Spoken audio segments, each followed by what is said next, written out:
안녕하세요. 교통사고 전문 변호사 김정조입니다. 야간 시간 술에 취한 채 도로 위에 누워있던 30대 남성이 차량 2대에 연이어 치이는 사고가 발생했습니다.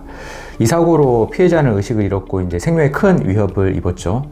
처음 사고를 낸 차량 A 운전자는 놀라 멈춰 섰지만 뒤따르던 차량 B는 이를 보지 못하고 그대로 2차 충돌을 일으켰습니다. 이 상황에서 피해자는 누구에게 보상을 청구할 수 있을까요? 형사합의는 한 명만 하면 되는 걸까요? 아니면 두 명 모두와 해야 할까요?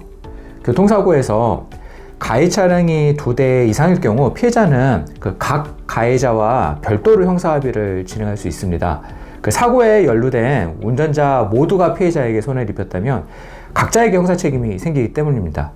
그리고 이 경우 합의금 역시 중복해서 받을 수 있습니다. 예를 들어 차량 A가 피해자를 먼저 들이받고 차량 B가 뒤이어 다시 충격을 가했다면 피해자는 차량 A 운전자에게 합의금을 요구할 수 있고 차량 B 운전자에게도 별도로 요구할 수 있습니다. 두 운전자는 각각 자신의 형사 책임을 감경하거나 피하기 위해 합의를 시도하게 되는 것이죠. 여기서 중요한 점은 형사합의와 민사합의는 전혀 다른 개념이라는 것입니다. 민사합의는 보통 보험사를 통해 이루어지고 치료비나 위자료 같은 손해배상 성격입니다. 하지만 형사합의는 가해 운전자가 형사재판에서 유리한 결과를 얻기 위해 피해자와 직접 합의하는 절차입니다. 따라서 민사합의가 이미 끝났더라도 형사합의는 다시 별도로 진행할 수 있고 그 대상도 각 가해자별로 나뉩니다. 이처럼 형사합의가 개별적으로 가능하고 중복지급이 인정되기 때문에 피해자 입장에서는 잘 준비된 협상이 필요합니다. 그런데 이 과정이 단순하지 않습니다.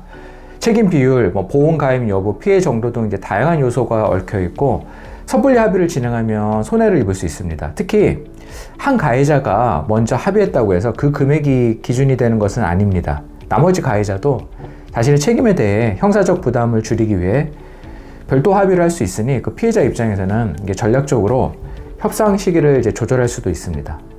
또 하나 주의할 점은 형사와 합의금을 수령할 때 내용을 명확히 기재하는 것입니다. 예를 들어 민사상 손해는 전부 배상받았다는 문구가 합의서에 들어가면 나중에 민사소송에서 불리하게 작용할 수도 있습니다.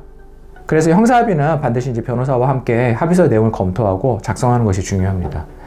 이런 사고의 피해자는 향후 재판에 참고인 또는 증인으로 출석해야 할 수도 있습니다. 그럴 경우 피해자로서 어떤 진술을 어떻게 해야 할지 미리 준비하는 게 필요하고 이 또한 법률 전문가의 조력이 필수적인 부분입니다. 최근 저희가 맡았던 사건에서도 비슷한 사고가 있었습니다. 피해자는 이중 충격을 받아 장기 손상을 입었고 가해 차량 2대 모두 형사처벌 대상이었습니다. 저희는 두 운전자와 각각 협상을 진행했고 민사와 형사를 명확히 구분해 피해자가 실질적으로 이중 보상을 받을 수 있도록 도왔습니다. 그 결과 치료비 외에도 형사합의금 명목으로 충분한 보상을 받게 되었고 민사소송 위협도 미리 차단할 수 있었습니다. 교통사고에서 가해자가 여러 명일 경우 단순히 합의금 2번 받을 수 있다는 수준에서 그치는 게 아니라 각 합의의 목적과 법적 효력을 정확히 구분해서 대응하는 것이 핵심입니다.